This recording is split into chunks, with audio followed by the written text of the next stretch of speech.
Bismillahirrahmanirrahim. Assalamualaikum warahmatullahi wabarakatuh.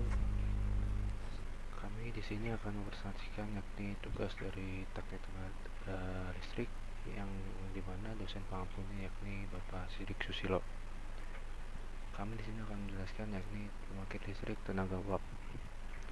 Adapun untuk anggotanya, yang pertama saya sendiri Muhammad Farel Wijira, yang kedua ada Ma'ruf Rahmawan, dan yang ketiga ada Fikri Aditama. Di sini pertama saya akan menjelaskan definisi dari PLTU.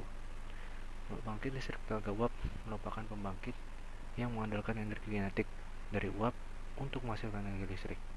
Energi listrik dihasilkan dari perubahan energi menjadi energi panas.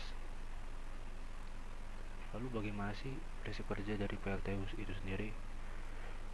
Yakni yang pertama, air dipompa ke dalam boiler. Pada boiler, air diubah menjadi uap. Kemudian uap yang sudah bertekanan dan bertemperatur tertentu akan dialirkan ke dalam turbin. Lalu energi uap tersebut digunakan untuk memutar turbin yang digunakan untuk memperoleh energi mekanik. Turbin uap yang dikoppel dengan generator akan memutar generator secara langsung. Kemudian uap yang sudah digunakan untuk memutar turbin akan masuk ke dalam kondensor dan akan diubah kembali menjadi air. Air hasil kondensasi di kondensor ini disebut air kondensat. Kemudian menggunakan pompa, air kondensat dialirkan kembali menuju boiler, dan begitu seterusnya, dan dilakukan secara berulang. Selanjutnya akan dijelaskan oleh rekan saya. Selanjutnya di sini kita masuk ke bagian rangkaian transmisi dari pembangkit listrik tenaga uap. Oke. Rangkaian transmisinya yaitu pertama, proses itu terjadi pada boiler. Di nomor 1 ini terdapat boiler.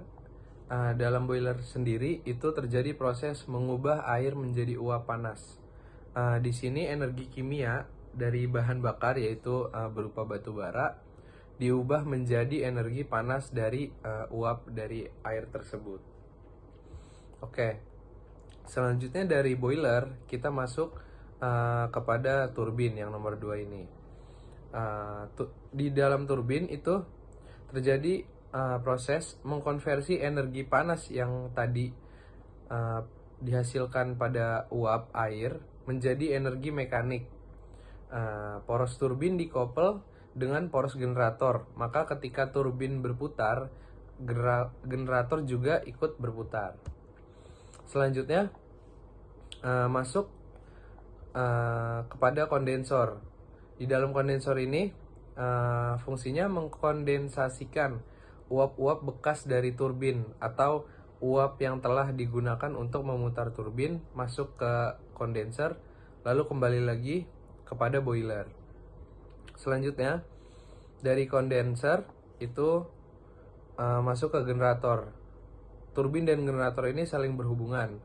Nah, maka di generator terjadi perubahan energi putar dari turbin menjadi energi listrik.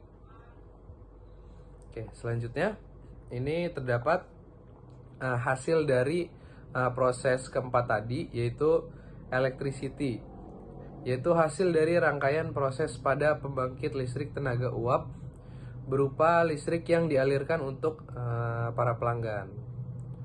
Oke, selanjutnya terdapat keuntungan dan juga kerugian yang ada di pembangkit listrik tenaga uap ini.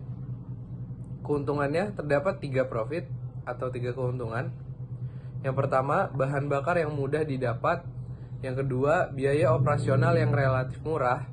Dan yang terakhir, mampu menghasilkan energi listrik dalam jumlah yang besar dibanding pembangkit listrik tenaga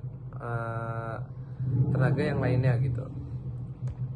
Selanjutnya terdapat 3 loss atau kerugian. Yang pertama, PLTU ini sangat tergantung pada tersedianya pasokan bahan bakar seperti batu bara dan minyak bumi. Lalu memerlukan tersedianya air pendingin yang sangat banyak secara terus-menerus. Maka dari itu kebanyakan PLTU itu terdapat di pinggir air laut, di pinggir laut atau di pantai. Dan yang terakhir, polusi akibat emisi gas buang yang lebih tinggi dibandingkan pembangkit listrik yang lainnya. Oke, selanjutnya akan dibacakan oleh teman saya, teman kelompok saya, yaitu Ma'ruf Rahmawan. Kemudian pada slide ketujuh ini berisikan persentase kapasitas terpasang pembangkit listrik di Indonesia menurut jenisnya pada tahun 2021.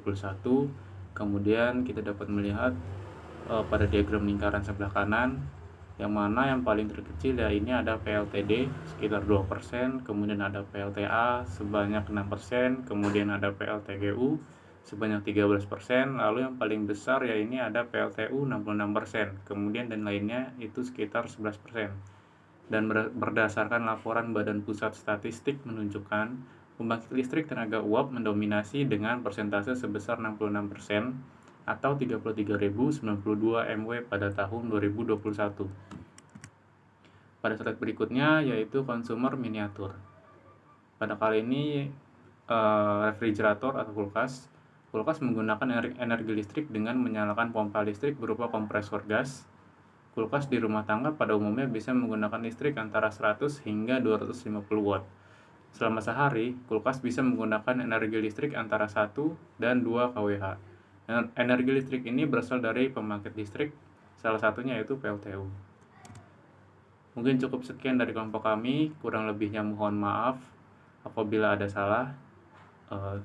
Wassalamualaikum warahmatullahi wabarakatuh.